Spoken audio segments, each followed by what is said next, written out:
Hey guys. May is Mental Health Month, and I promised to make some videos about mental health because if you don't know me, I'll tell you I am a huge proponent for removing the stigma for talking about mental health, addiction, and suicide.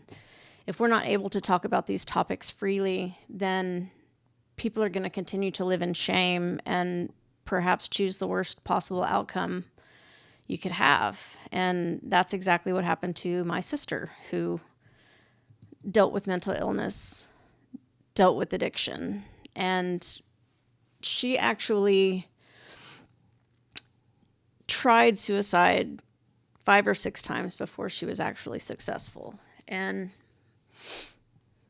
the ways that she tried at first were not the way that it eventually happened. But that's a long process. You know, years of your life being in emergency rooms because there's been another incident with her. I remember one particular time being in the emergency room. It was kind of up in the air on whether or not she was going to make it that time. And I just remember kind of smoothing the hair out of her face and whispering in her ear, like, "We've got this. We'll get you better." And I'm sure her thought ultimately was she needs to be successful with it so that we don't all keep going through those moments of fear. And for sure, my brother and I knew that it was an unavoidable thing. At some point, we just knew. We had the conversation on the phone that when someone's mind is made up to leave this world, sometimes there's very little or nothing you can do to stop them. It gets to be this time of year, you know, we're a month out from the date of her death, and then she died June 16th. My birthday is June 17th.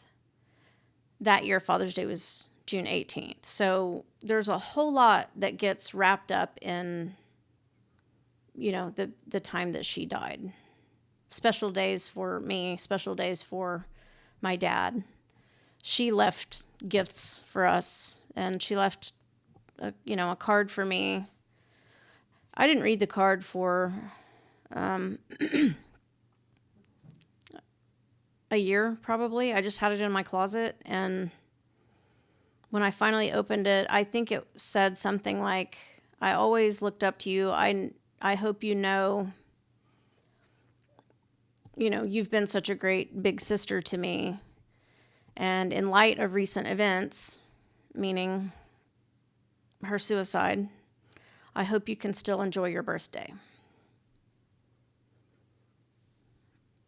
And the truth of the matter is, I may never enjoy another birthday as long as I live, because that, and this isn't a poor me. I deal with it, and, life goes on.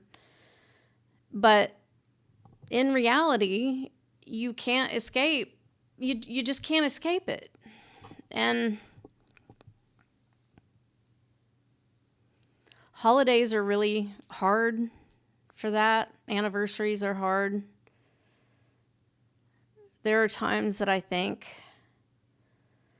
I'd give anything to still be in that limbo state of trying to save her. Because the world stops when you get that call that it's done and it's over.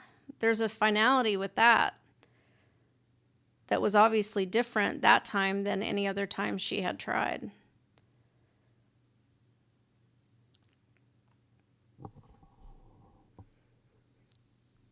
I think we did the best we could for her service and trying to make it be about her wishes and about her life. Move. We didn't have a religious service. We did talk about the elephant in the room, which is always, what happened? Well, obviously, when someone young dies unexpectedly, that's always going to be a consideration. So we just said it, and we told people, we just used it as a platform to remind other people, if you need help, know that you are enough to ask for help and get it. And I feel like our message was well received. We had a lot of people who felt good after the service and even let us know that they were going to be making changes in their life because of the things that Brittany had, the things that we had said about her in the service. So I just sometimes feel the need to share my story because for the people who have survived, the survivors of suicide, there's a lot that we carry around and it all gets stirred up at different times. And that's grief for you. It's an uncontrollable thing. And you just sort of cycle through all of the things that come with grief at different times that you can't control or don't know when they're going to happen. So I also hope that if there's anybody watching this who has ever thought that taking your life is the best outcome, I hope that you will reconsider, because we just had another Mother's Day. She wasn't there. And we had a Christmas and we had a Thanksgiving. And we continue to have all of those days and she's just not there. And it feels really strange. And sometimes I think it's more strange when that was her choice. And I still have moments, especially right now lately, where I feel I'm mad. Like, you took away a huge part of our family. You made that decision and left all of us to deal with it. To deal with that means to forever deal with it. This grief, I'm going on 8 years. This grief isn't going away. Anyway, I'm going to include numbers for the suicide hotline. It's, I believe, 1-800-273-TALK. I'll confirm that, but check that in the comments if you need it. I have called them before. I have called that hotline before. And they were really good to me and helped me get through a really difficult night. And it wasn't that I was suicidal. I just needed someone.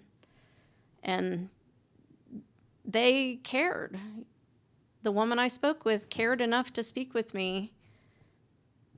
We were on the phone an hour, maybe. And I think it's important for people to know that there is always someone listening. There's always someone who cares.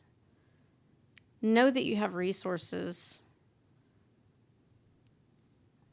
Let us know how we can help you. Let's make the most of May's Mental Health Month. Making sure that we're having these conversations. We're checking up on our people. We're talking about these difficult things. Hope everyone has a good night. Peace out.